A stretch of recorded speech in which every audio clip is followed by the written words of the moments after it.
5 true hotel nightmares have lingered in corridors long after the guests were gone.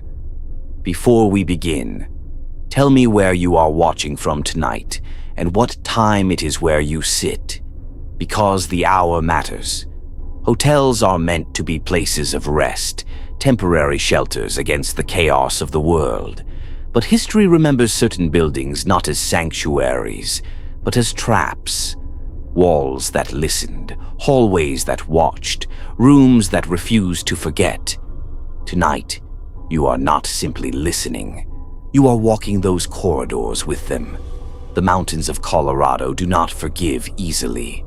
In 1909, when the Stanley Hotel opened its white columned doors beneath the vast shadow of the Rockies, it promised elegance, warm gas lights, polished wood, mountain air sharp enough to cleanse the lungs.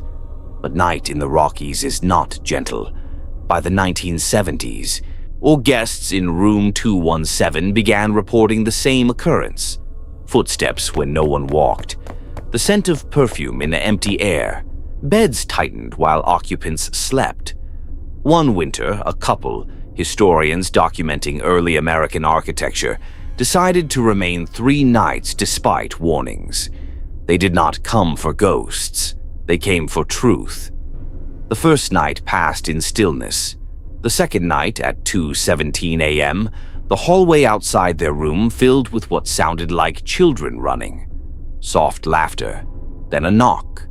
3 measured taps. The husband opened the door. The hallway was empty, but the air was warmer than the room, as if breath lingered. By the third night, they began documenting patterns. The footsteps occurred only when the corridor temperature dropped below freezing. The knocks followed precisely 27 minutes after the elevator stopped moving for the night. Something was observing them. They did not panic. They waited. On the final night, they left a tape recorder running and pretended to sleep. At 2:17 a.m., the door handle turned slowly. Not forced, not rattled, turned. The wife remained motionless, eyes barely open. A whisper passed through the room, too faint to decipher, but long enough to feel deliberate. In the morning, playback revealed a child's voice asking, "Why are you in our room?" They did not scream. They did not flee. They left before sunset. Later, the recordings vanished from the archive where they were stored. The Stanley still stands, and room 217 remains available. The Tequendama Falls roar without mercy. The Hotel del Salto was built in 1928 on a cliff overlooking the Cascade, a palace for the elite. Marble floors, velvet drapes, French windows opening to endless mist. Then came the stories. Guests who stood too long at the balcony rail felt a pull, not emotional, but physical, a leaning, a suggestion. By the 1990s, the hotel was abandoned. Locals whispered of spirits drawn to the falls. In 2009, a small team of urban historians entered to document structural decay. Inside, the air tasted metallic. Doors shut behind them with no wind. One researcher, a woman named Catalina, insisted they work in pairs. No one alone, no wandering. The first phase was mapping. The second was endurance. Night fell faster near the cliff. At 11:43 p.m., a heavy dragging sound echoed from the upper floor, as though furniture was being moved across tile. They ascended together. Room 302 was open. Inside, every piece of furniture faced the balcony doors, and the doors were open, yet no wind stirred. Catalina closed them, locked them, documented the room. At 2 a.m., the dragging resumed, this time from below. They did not chase it. They waited in the lobby, backs to the wall, cameras fixed on the stairwell. At 3:12 a.m., one chair in the lobby rotated slowly toward the front doors, as if acknowledging their presence. The team left at dawn. 2 months later, Catalina returned alone to retrieve equipment left behind. She was found hours later at the cliff's edge, staring into the mist, whispering, "It's not pushing, it's inviting." She survived, but she never returned to the hotel again. Los Angeles shines in daylight, but certain buildings absorb darkness.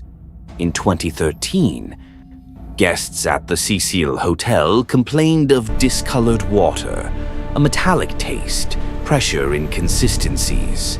Maintenance workers climbed to the rooftop tanks. What they found became global history.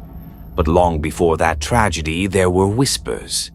In the 1980s, residents reported elevator malfunctions, doors opening on empty floors, buttons lighting without touch. One winter, a long-term resident began keeping notes. She believed someone was stalking her. Footsteps, whispers through vents. She decided to test the building. She left flour outside her door. No footprints. Yet every morning her suitcase had moved, inches at a time, closer to the door. She documented dates, patterns. The movement occurred only after midnight, only when the hallway lights flickered. On the 13th night, she placed a chair beneath the doorknob and pretended to leave for the evening. She waited in the stairwell. At 1:09 a.m., her door handle twisted, then stopped. The chair scraped the floor, slowly, as if someone inside tested resistance.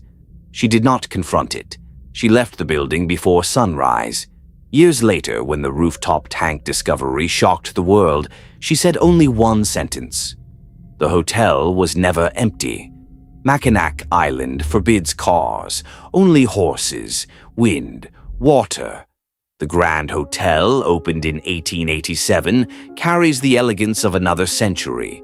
But beneath its grandeur lies a corridor staff once refused to patrol after midnight. In 1911, a small electrical fire broke out on the 3rd floor.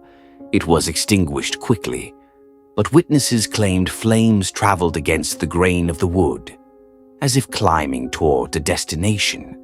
Years later, guests reported smelling smoke at precisely 12:14 a.m. One night watchman, determined to end superstition, stationed himself at the corridor's midpoint. At midnight, the temperature rose unnaturally. At 12:14, a line of light flickered along the baseboards, thin, orange, moving. He followed it. The light stopped at room 332. The door was cold. He opened it. Nothing burned, but the carpet was warm beneath his boots. He resigned the following week. The corridor remains, and smoke is still reported. Snow silences everything. The Fairmont Banff Springs rises like a stone fortress from the Canadian Rockies, majestic, isolated, patient. One legend tells of a bride who descended a candlelit staircase in the 1920s and fell. But in 1991, a security supervisor named Daniel began documenting electrical disturbances in the old bridal suite. Lights dimmed without cause. Temperature dropped suddenly. Door locks disengaged. Daniel did not believe in hauntings. He believed in wiring. He decided to stay overnight in the suite, alone. He turned off every light. He waited. At 2:31 a.m., footsteps crossed the room, measured, deliberate. He remained seated. The temperature dropped so sharply that frost formed at the edges of the window glass. A reflection appeared behind him in the mirror, pale, indistinct, but upright. He did not turn around. Instead, he spoke calmly. "This room is not yours anymore." The footsteps stopped. The temperature steadied. By morning, the disturbances ceased permanently. Daniel retired years later. He never explained why he requested that particular suite never be booked again. The corridors still stand. The mountains still breathe. The falls still invite. And the rooms remain numbered, waiting. If you are watching this at night, listen carefully. Hotels remember, and sometimes they watch, quietly. Subscribe now and join our growing community of horror enthusiasts. Hit the notification bell to never miss a chilling upload, because the shadows are watching, and the screams are only beginning.